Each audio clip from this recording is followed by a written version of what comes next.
In this video, we'll be learning how to solve word problems written in standard form, and we'll specifically be focused on quadratic functions that are written in standard form. So let's go ahead and dive in here and look at an example. So this says a rocket is launched straight into the air from a platform. Its height in meters, x seconds after the launch, is modeled by the following function.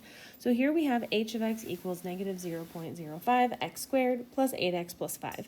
Now if this notation here with h of x is confusing you, just remember that that is a fancy way of just saying y. So don't let it confuse you, it just means y. We just named the function h so that we can remember what this function represents, which is height. So the first thing that we're asked to calculate here is the vertex. And so in order to calculate the vertex, if we want to pull the vertex right out of the equation, it needs to be written in vertex form. Since this one isn't written in vertex form, we're going to have to find our axis of symmetry first. And remember, to find our axis of symmetry, we use the equation x equals negative b over 2 times a. So if we take x equals negative b, which is negative 8, over 2 times a, which is negative 0.05, we find negative 8 over 2 times 0.05 is equal to positive 80. So then from here, we can now use that axis of symmetry value, and we can start to find our vertex. So remember that our vertex and our axis of symmetry are related.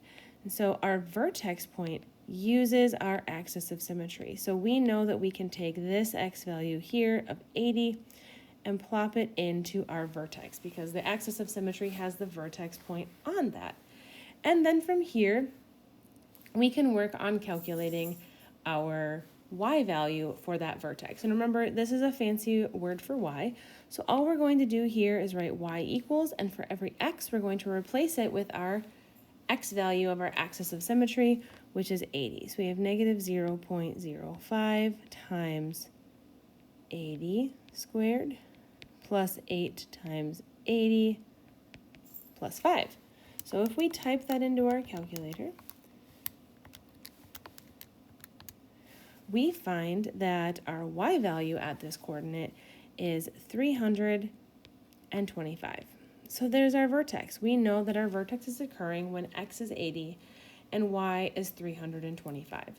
So we've calculated this first value here. And what we're going to do is we're going to keep calculating, x-intercepts and y-intercepts, and then we're going to use this all to draw a sketch. So first thing I want to make sure I block off is that I have my vertex at 80, 325. Now, the next thing that I'm going to work on finding are one of my intercepts. And I'm going to start with the y-intercept because I think that one is a little bit easier. So remember, our y-intercept point occurs when x is equal to 0. So what we can do is we can take this equation and we just need to find y when x is equal to 0. So that's negative 0.05 times 0 squared plus 8 times 0 plus 5. And if I plug that into my calculator, I find that my y value at this y-intercept is equal to 5. So my y-intercept coordinate here is just when x is 0, y is 5. So again, I have a great coordinate that I'll be able to use in my sketch in just a few minutes.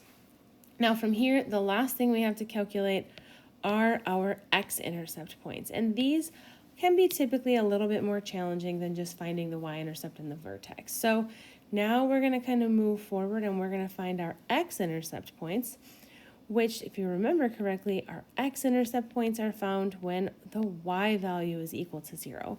So we have 0 is equal to negative 0.05 x squared plus 8x plus 5. And while there are a couple of different strategies that you can use here, the strategy that I'm going to use is the quadratic formula because it's already set up for that formula. We've already got it set equal to 0. So I'm going to use the quadratic formula because I think that's just a little bit easier for me with the setup already. I already know that my a value is equal to negative 0.05, my b value is equal to 8, and my c value is equal to 5. So here if we start calculating, we take x equals negative b, so negative 8, plus or minus the square root of b squared, which is 8, minus 4 times negative 0.05, which is A, times C, which is 5, all over 2 times A, which is a negative 0.05.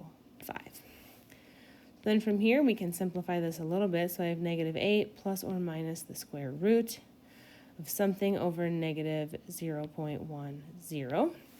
Now from here, what I can do is I can type 8 squared minus 4 times negative 0.05 times 5 into my calculator, and I find that the number underneath my square root is 65. So what I'm going to do from here is I'm going to actually write this out with decimal values because this doesn't truly help me to visualize what my x-intercepts actually are. So I'm going to move this up here a little bit, and I'm going to actually square root 65. So I find that this is negative 8 plus or minus 8.06 all over negative 0.10. So now we just need to split this into two, the positive and the negative version. So the first one, if I do negative 8 plus 8.06 and then divide that by negative 0.10, so I'm going to end up with negative 8 plus 8.06. That leads me to have 0.06 divided by negative 0.1, which leaves me with an x value of negative 0.6.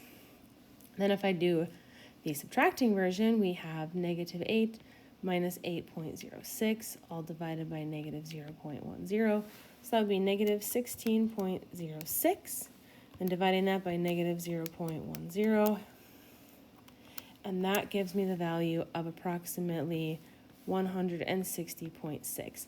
So these are my x-intercepts. I'm at negative 0.6, comma 0, and then 160.6, comma 0. So I'm going to use all of these to my advantage here as I graph them onto a sketch that I can then use to answer some questions. So I am going to draw my sketch down here simply because I'm running out of some space.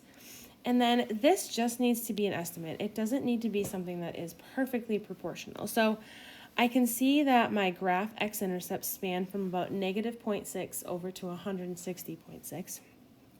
So I'm going to start by labeling those. So again, it's just an estimate. So this is negative 0.6, comma 0. Then I'm going to say, oh, the other x-intercept hits over here, and that's at 160.6, comma 0. So that's the first piece.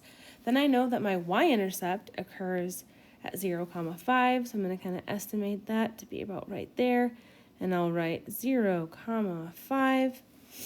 And then the last thing I need to do is I need to add in my vertex, and I can see that that's kind of halfway in between my x-intercepts. That's where exactly it should be. So we can kind of put an axis of symmetry there, and then we can plot that point at x is 80, y is 325. So we can see that we have a nice little sketch here of our scenario. And what's happening here is the rocket takes off, and it's going up. So you can see that it's going up, up, up, up, up, up, up, reaches that high point there, and then the rocket starts to come back down and it hits the ground. So follow-up questions that we have over here. The first one says, how high into the air does the rocket fly? Remember, your height is along your y-axis, so that's going to be y values that you've calculated. And if we look at the highest point here, the y value at the highest point here is 325 meters. Remember that our problem was set to be meters. And then it says, how long is the rocket in the air? Well, remember that the x-axis over here, this represents time in seconds because the rocket's going straight up, straight down, and so it's representing time in seconds, and it's just showing how much time has elapsed. And so if you look carefully, we took off from a platform. Remember, we took off not from the ground, but from a platform that must be about 5 feet off the ground. So we took off, the rocket went up, the rocket came back down, and it hit back at 0 at this many seconds. So this second x-intercept over here represents that rocket was in the air for 160.6 seconds because it took off at 0 seconds here and it landed over here at 160.6.